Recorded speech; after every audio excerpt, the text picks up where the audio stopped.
no me vengan con cosas extrañas, yo quiero una explicación sencilla. Comenzamos nuestro programa anterior diciendo que en 1789, con la Declaración de los Derechos del Hombre y del Ciudadano, se consagra la Revolución Francesa. Hecho que va a marcar la historia europea y, por decantación, del resto del mundo occidental para siempre. Marcó la historia para siempre. Pero en 1791, una mujer muy inteligente y muy revolucionaria, escribió la primera declaración de los derechos de las mujeres y las ciudadanas. Su levantamiento crítico contra los que habían tomado la conducción de la Revolución Francesa le valió que 2 años después le cortaran la cabeza en la guillotina en la época de las masacres de Robespierre. Estamos hablando de Olympe de Gouges, una mujer que falleció la asesinaron, mejor dicho, a sus 40 y pico, pero que vivió una vida muy intensa y atrapantemente revolucionaria. No me vengan con cosas extrañas, yo quiero una explicación sencilla. Olympe de Gouges nació en Francia a mitad del siglo XVIII en una familia muy sencilla, sin demasiados brillos ni demasiados ingresos, y de adolescente fue obligada no recibió una educación demasiado importante, que digamos, a diferencia de Émile de Châtelet, y fue obligada a casarse de adolescente con un hombre mucho mayor que ella, que tenía bastante dinero, con el que tuvo un hijo. Este hombre luego falleció y ella quedó a cargo de su hijo con la decisión de no volver a casarse nunca más en su vida. Olympe de Gouges conoce a otro hombre y, siguiendo a ese hombre del cual se había enamorado, llega a París en pleno proceso de la Ilustración francesa del siglo de las luces, en donde se multiplicaban los salones de discusión apasionada a lo largo y ancho de toda la capital francesa. Fue en contacto con esos salones que empezó a interesarse por la escritura, por la literatura, por la dramaturgia, y a través de ese interés por escribir y por contar, Olympe de Gouges empezó a desarrollar una visión muy crítica de la sociedad de su tiempo y a hacer un llamado a las mujeres a que despertaran y abrieran los ojos frente a la dominación de los hombres en todos los órdenes de lo social. Olympe de Gouges es hoy fuertemente reivindicada por todos los movimientos feministas, pero durante muchos años su figura había caído en el olvido.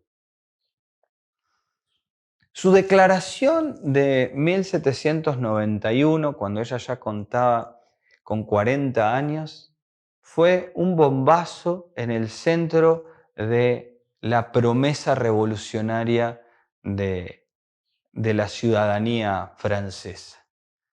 Lo que ella cuestionaba en esa declaración era que los hombres habían hecho una revolución dejando afuera a las mujeres. Muy pocos años antes de la declaración de Olympe de Gouges en Francia, Kant había dicho que las mujeres eran como niños grandes y que no había que hacer demasiado caso a lo que ellas dijeran o pensaran, porque no eran capaces de grandes ideas. Como vemos, el gran crítico de la filosofía de la Ilustración alemana, que vamos a estudiar en próximos videos, no era muy afecto al desarrollo de la filosofía entre las mujeres. Pero poco le importaba esto a un carácter revolucionario como el de Olympe de Gouges, que no dudó en apoyar la revolución, pero también en criticarla en cuanto se dio cuenta que las mujeres no eran parte de ese nuevo orden social con igualdad de derechos e igualdad de oportunidades. En nuestro próximo bloque vamos a desarrollar un poquito más esta idea y vamos a tratar de vincularlo con nuestros tiempos salvajes. No me vengan con cosas extrañas, yo quiero una explicación sencilla. No cabe duda que si hay un movimiento social, político, cultural que ha cobrado muchísima fuerza en lo que va del siglo XXI es el movimiento feminista. Pero este movimiento no nació en el siglo XXI, sino que tiene larguísimos siglos de historia y algunos de nuestros programas fuimos contando cómo las mujeres pensaban y se organizaban para poder reivindicar su lugar. Olympe de Gouges es, en el siglo XVIII francés, una de estas figuras. Y ella, en su declaración, dice, nos obliga a los hombres a pensar qué significa la igualdad. Y dice una acotación, hace una aclaración en su declaración que a mí me parece brillante. Y es, responde, hombre, te lo pregunta una mujer. Este posicionamiento en el que ella se ubica nos obliga a los varones a pensar de cuántos privilegios gozamos, cuántas consagraciones de derechos, cuántos derechos hay consagrados que en realidad excluyen a muchísima gente, que no son en absoluto minorías, como muchas veces se quiere hacer pasar. Y para que notemos el verdadero espíritu revolucionario de esta mujer, hay que decir que ella rápidamente tomó partido por la abolición de la esclavitud, algo que a la mayoría en esa época no se le pasaba ni siquiera por la cabeza.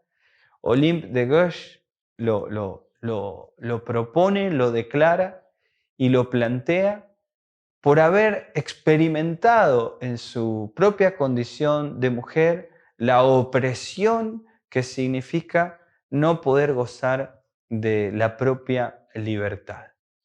Este valor de la libertad es un valor típicamente ilustrado, pero para algunos de esos ilustrados parecía que solo podía ser gozado por los varones. De esta manera ya empezamos a ver cómo las contradicciones y los límites de esa revolución eran vistos por los propios protagonistas de esa revolución. A partir de ahí, Europa se va a ver sumida, por decirlo así, en una serie de nuevas guerras, de nuevos enfrentamientos y de revoluciones y contrarrevoluciones que oportunamente abordaremos. Basta decir que para nuestros próximos programas vamos a abordar un poquito la ilustración alemana y al genio de Immanuel Kant, que no por ser machista era menos ilustrado. Cerramos en nuestro próximo bloque este programa y bueno, te esperamos en los próximos. No me vengan con cosas extrañas, yo quiero una explicación sencilla. Vamos cerrando este breve programa dedicado a Olympia de Gouges, que en realidad tendría que haber sido obligada por el Estado a usar su apellido de viuda, cosa de lo que siempre renegó. Desde joven y sin tener esa educación prominente, ella demostró su espíritu revolucionario y en contacto con ese caldo de cultivo de las ideas ilustradas francesas, se dio cuenta de cuánto aporte puede hacer a la discusión social y política el hecho de escribir y dramatizar y hacer teatro y convertir al arte en una fuente de crítica social. Sus escritos más polémicos y más políticos, más de filosofía política y filosofía práctica, los desarrolló sobre los últimos años de su vida, y su carácter revolucionario la llevó a sufrir la persecución y el asesinato. Como vemos, las contradicciones que sufre nuestra sociedad llevan muchos años y generan cada vez más movimientos de revolución y contrarrevolución que nos permiten a nosotros desde este lugar caracterizar a estos tiempos como tiempos salvajes. Será cuestión entonces de pensar otra cosa para abordar estos tiempos que corren.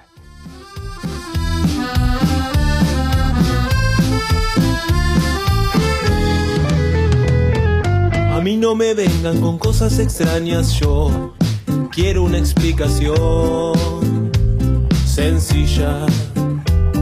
Si el mundo da vueltas y vamos con calma, yo te aseguro que te encuentro.